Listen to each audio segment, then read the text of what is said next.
আসসালামু আলাইকুম ওরহমতুল্লাহ। প্রিয় দিনী ভাই বোন বন্ধুগণ, দেশে কিংবা বিদেশে যেখান থেকে আমাদের এই আজকের এই ভিডিওটি দেখছেন, সকলকে জানাই আন্তরিক শুভেচ্ছা ও মোবারকবাদ। প্রিয় দিনী ভাই বোন বন্ধুগণ, আল্লাহ সুবহানাহু ওয়া তাআলার একটি পবিত্র গ্রন্থ, সেটি হলো পবিত্র কোরআন। এই কোরআন প্রত্যেকটি মুসলমানের জন্য শিক্ষা করা ফরজ করে দিয়েছেন। কিন্তু দেখা যায় আমরা মুসলমানরা অন্যান্য সাবজেক্টগুলোতে যে পরিমাণ গুরুত্ব দিই, কোরআনের ক্ষেত্রে কিন্তু আমরা সেই গুরুত্বটি দিয়ে থাকি না। এবং এমনও হয় অনেকে ছোটোবেলায় কোরআন শরীফ ভালোভাবে না পড়ার কারণে এখন বর্তমানে সুন্দরভাবে কোরআন শরীফ শিখতে পারছে না, পড়তে পারছে না। এমন অনেক ভাই বোন রয়েছে যারা কিনা এখনও সুন্দরভাবে পবিত্র কালামুল্লাহ শরীফ শিখতে চায়, পড়তে চায়। তাদের জন্যেই আমরা নিয়ে আসছি সহজ পদ্ধতিতে পবিত্র কোরআন শিক্ষা। ইনশাআল্লাহ আজকে থেকে আমাদের এই পবিত্র কোরআন শিক্ষার কোর্স শুরু হতে যাচ্ছে। এভাবেই পার্ট টু পার্ট প্রত্যেক দিন একটি একটি করে পর্ব আমরা আমাদের এই চ্যানেলে আপলোড করব। আপনি যদি ভিডিওটা কিছুদিন পরে দেখে থাকেন তাহলে অবশ্যই আমাদের চ্যানেলে যাবেন, কারণ চ্যানেলে প্রত্যেকটি পার্টের ভিডিও আমরা আপলোড করে রেখেছি। আশা করি আপনারা যদি শুরু থেকে একদম শেষ পর্যন্ত কোর্সটি করে থাকেন, ইনশাআল্লাহ আপনিও পবিত্র কালামুল্লাহ শরীফ পড়তে পারবেন, শিখতে পারবেন ইনশাআল্লাহ। তাহলে চলুন কথা না বাড়িয়ে আমরা মূল ভিডিওতে চলে যাই। মূল ভিডিওতে যাওয়ার আগে আপনাদের কাছে রিকোয়েস্ট থাকবে, আমাদের নতুন নতুন ভিডিওগুলি সবার আগে পেতে আপনারা অবশ্যই আমাদের চ্যানেলটিকে সাবস্ক্রাইব করে পাশে আসা বেল আইকনটি অল করে রাখবেন। এবং এই ভিডিওটিকে এবং আমাদের এই কোর্সের ভিডিওগুলোকে আপনারা আপনাদের বন্ধুবান্ধব, ভাই বোন, আত্মীয় স্বজন যারাই রয়েছে, যারা কোরআন শিখতে চায়, কোরআন পড়তে পারে না, তাদের কাছে শেয়ার করে দেবেন ইনশাআল্লাহ। এবং আপনারা কোত্থেকে আমাদের এই কোর্সটি করতেছেন সেটি অবশ্যই কমেন্ট বক্সে জানিয়ে দিবেন। তাহলে চলুন আমরা মূল পর্বে আমাদের এই কোর্সে চলে যাই ইনশাআল্লাহ। তো আমরা প্রথম পর্ব শুরু করছি, প্রথম ক্লাস শুরু করছি। বিসমিল্লাহির রহমানির রহিম। একটি দোয়া রয়েছে, দোয়াটা আমরা পড়ে নিই। রব্বি ইয়াসসির ওয়া লা তুআসসির ওয়া তাম্মিম আলাইনা বিল খায়র। আচ্ছা, প্রথমে আমরা আলিফ থেকে ইয়া পর্যন্ত পড়ব। আমি আবারও বলে নিচ্ছি, আপনারা গুরুত্ব সহকারে পড়বেন। এবং ক্লাসটি শুরু করার আগে আমরা দু একটি বিষয় ভালোভাবে জেনে নিই। প্রথম তো আমাদেরকে দেখে দেখে সুন্দর করে পড়তে হবে। দ্বিতীয়ত আমি পড়ব একবার, আমি পড়ার পর আপনাদেরকে কিছুটা সময় দিব। সেই সময়টাতে আপনারা আমার মতো পড়ার চেষ্টা করবেন। আমি যেভাবে হরফটিকে উচ্চারণ করি সেভাবে উচ্চারণ করার চেষ্টা করবেন। তাহলে আশা করি ইনশাল্লাহ আপনিও সুন্দরভাবে সহিশুদ্ধভাবে আলিফ বাগুলো পড়তে পারবেন এবং সুন্দরভাবে কোরআন শরীফে পড়তে পারবেন। যদি আলিফ বাগুলো সুন্দর হয় তাহলে বানানগুলোও পড়তে সুবিধা হবে। আলিফ আলিফ আলিফ যখন উচ্চারণ করব তখন আমাদের মুখ দিয়ে কিন্তু একটু বাতাস বের হবে, ঠিক আছে? আলিফটা যখন আমরা উচ্চারণ করব তখন কিন্তু আমাদের মুখ দিয়ে একটু বাতাস বের করতে হবে, যেমন আলিফ। এবং তাড়াতাড়ি পড়তে হবে, স্পষ্ট করে, কোনো টান দেওয়া যাবে না।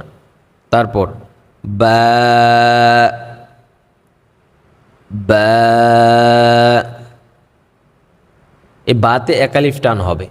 এবং এরকমভাবে অনেক হরফ রয়েছে যেগুলোতে এক আলিফ টান দিতে হবে এবং অনেক হরফ রয়েছে যেগুলোতে 3 থেকে 4 আলিফ টান দিতে হবে। তো আমাদের মধ্যে অনেকে কনফিউজে পড়ে যায় যে আমরা কীভাবে বুঝবো কোন হরফে কতটুকু টান দিতে হবে। তো এই বিষয়টা বোঝার জন্য আপনাদেরকে আমি একটি বিষয় বুঝিয়ে দিই, তাহলে আশা করি আপনিও বুঝতে পারবেন। সেটি হলো, এই বাটাকে যদি আমরা বাংলায় বানান করি তাহলে কীভাবে বানান করতে হবে? বা বাংলায় বয়াকার বা। এই বাটা বানান করতে আমাদের বাংলায় কয়টি অক্ষরের প্রয়োজন হয়েছে?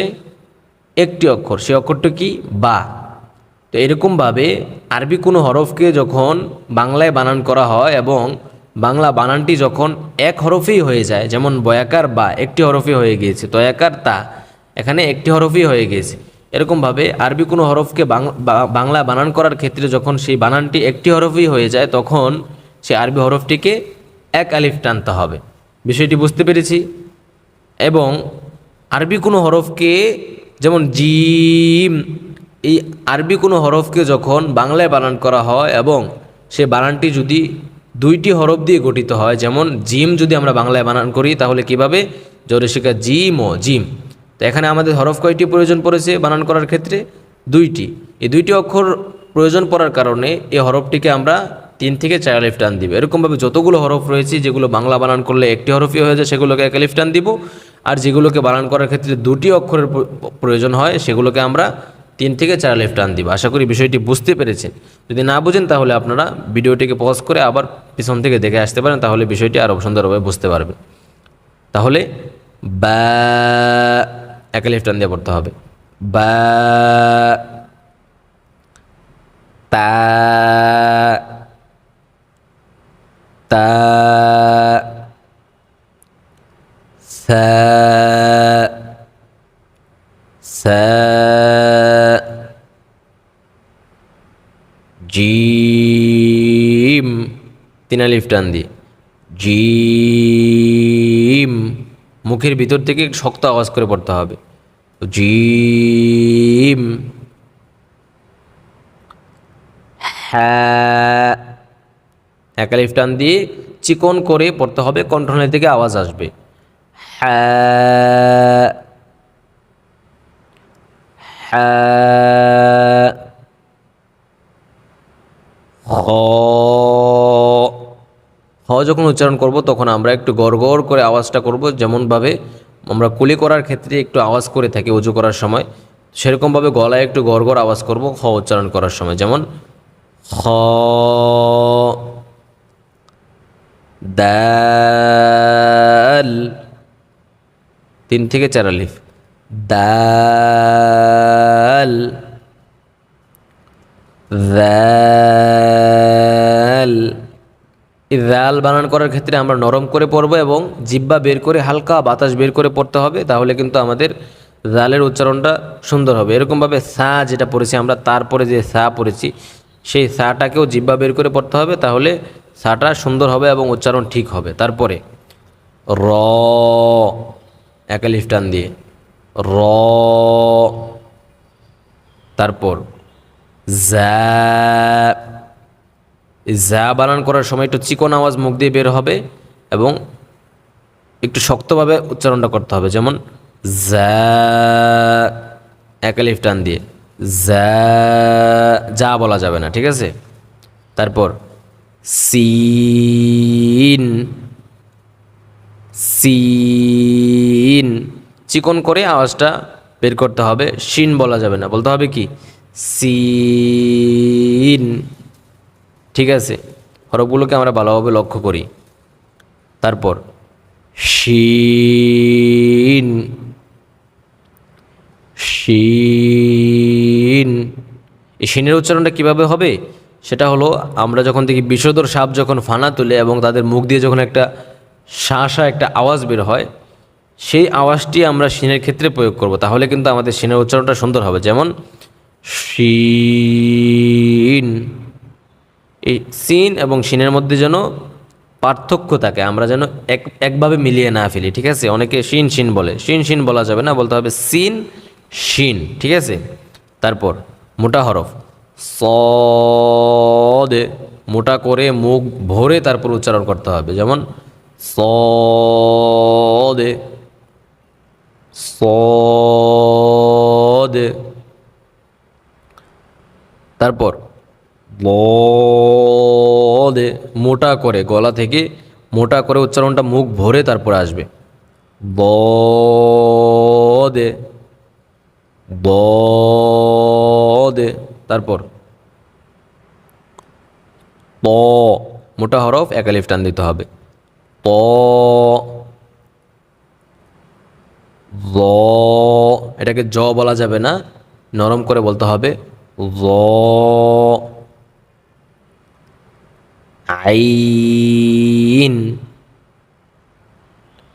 আইন।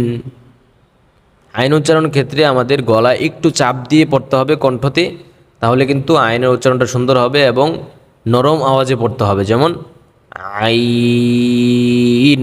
গলা একটু প্রেশার দিয়ে পড়তে হবে, বেশি না আবার এত কমও না, মিডিয়াম প্রেশার দিয়ে পড়লে আমাদের আইনের উচ্চারণটা সুন্দর হবে, যেহেতু আইন একটা কঠিন হরফ, যারা সহি শুদ্ধ করে পড়তে পারে না তাদের জন্যে, তো আইনটাকে আমরা একটু গুরুত্ব দিয়ে পড়ব, ঠিক আছে। তারপর গইন, এই গইনের ক্ষেত্রে আমরা ওই যে খ পড়লাম, একটু গড়গড় করে, গইনের ক্ষেত্রে আমরা গলাটাকে একটু গড়গড় করে উচ্চারণ করব। যেমন গইন, মনে রাখতে হবে আইন এবং হা এই দুইটা হরফ একই মাখরাজের, গইন এবং খ এই দুইটি হরফ একই মাখরাজের, তাই উচ্চারণটাও কিন্তু একই রকমই হয়। ঠিক আছে, এগুলো খেয়াল রাখতে হবে।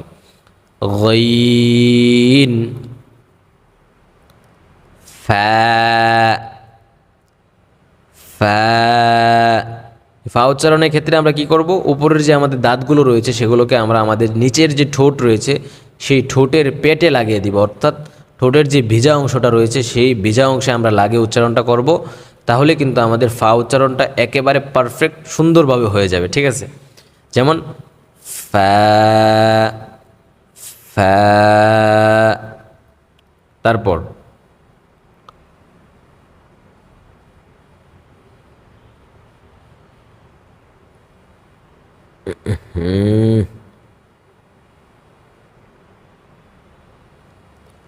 কফ, কফ।